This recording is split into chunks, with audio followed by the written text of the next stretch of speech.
नमस्कार साथियों, मैं राजेश कुमार शर्मा यूट्यूब चैनल राजनीति पक्ष में आपका हार्दिक स्वागत करता हूं। आगे बढ़ने से पहले मेरा आपसे निवेदन है कि इस चैनल को सब्सक्राइब जरूर कर दीजिएगा।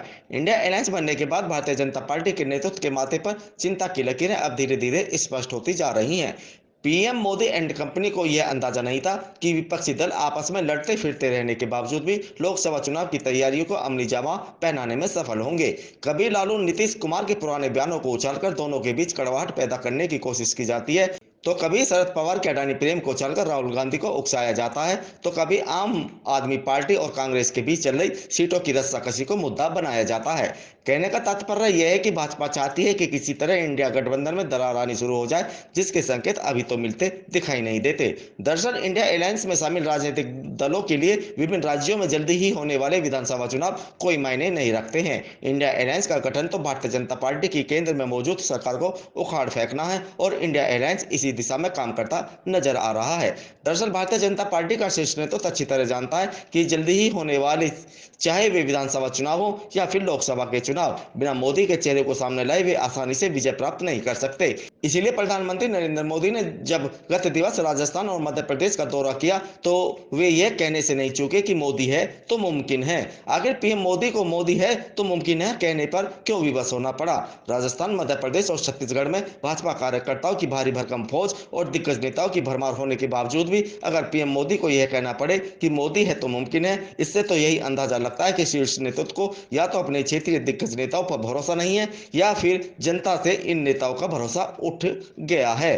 कुछ तो कारण रहे होंगे कि प्रधानमंत्री नरेंद्र मोदी को चुनावी कमान अपने हाथ में लेनी पड़ रही है, या यह भी कह सकते हैं कि भाजपा पीएम मोदी के चेहरे को आगे करके लोकसभा और विधानसभा के चुनाव लड़ने की तैयारी कर रही है।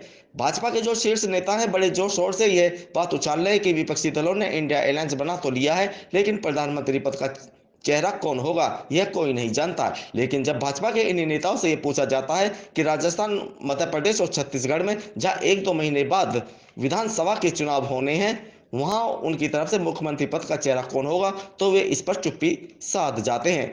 बड़ी हास्यास्पद बात है दोस्तों कि इंडिया अलायंस से ये पूछकर कि आपका प्रधानमंत्री पद का चेहरा कौन है, विपक्षी दलों को कटघरे में खड़ा करने में भारतीय जनता पार्टी देर नहीं लगाती है। और भाजपा का राजस्थान, मध्य प्रदेश और छत्तीसगढ़ में मुख्यमंत्री का चेहरा कौन होगा जब यह पूछा जाता है तो गेंद केंद्र नेतृत्व के पाले में डाल दी जाती है।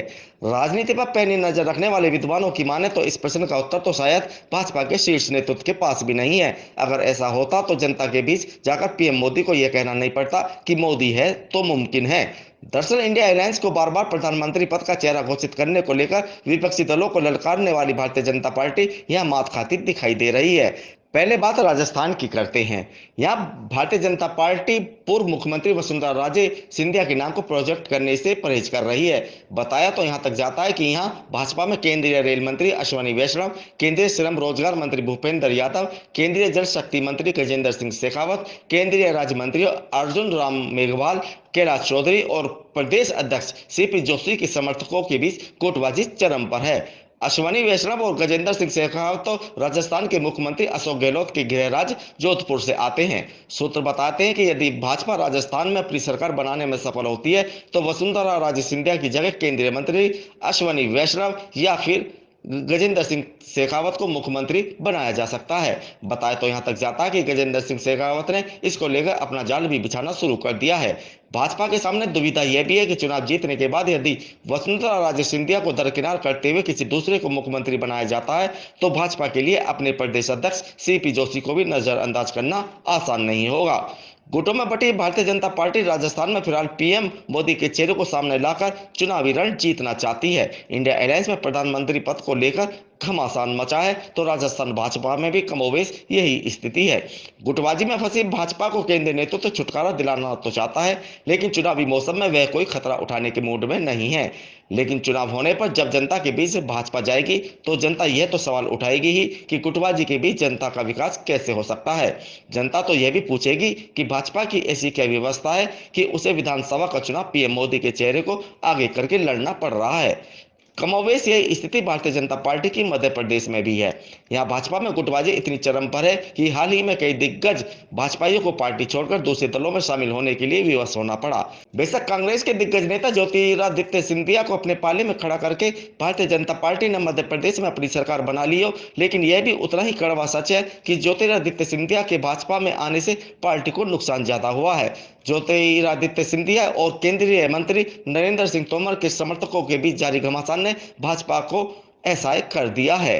नरेंद्र सिंह तोमर गुट भारी पड़ा तो ज्योतिरादित्य सिंधिया के साथ कांग्रेस छोड़कर भाजपा में आए कई दिग्गजों ने कांग्रेस में वापस जाकर ज्योतिरादित्य सिंधिया को तकड़ा झटका दिया है। दरअसल ज्योतिरादित्य सिंधिया और नरेंद्र सिंह तोमर दोनों का ही ग्वालियर और आसपास के जिलों में व्यापक प्रभाव है। इसी के बल पर इन्होंने अपनी राजनीतिक जमीन को उपजाऊ बनाया है। ऐसे में नरेंद्र सिंह तोमर गुट यह कैसे बर्दाश्त कर सकता है कि उनकी पक्की पकाई फसल को ज्योतिरादित्य समर्थक काट कर ले जाएं। सूत्र तो यहां तक बताते हैं कि इस बार केंद्रीय नेतृत्व सरकार बनने की स्थिति में शिवराज सिंह चौहान की जगह नरेंद्र सिंह तोमर को मध्य प्रदेश का मुख्यमंत्री बना सकती है। लेकिन भाजपा अभी मुख्यमंत्री शिवराज सिंह चौहान, ज्योतिरादित्य सिंधिया, उमा भारती, सुमित्रा महाजन सहित पार्टी के उन दिग्गज नेताओं की नाराजगी मोल लेना नहीं चाहती जिनका प्रदेश की राजनीति में व्यापक प्रभाव है।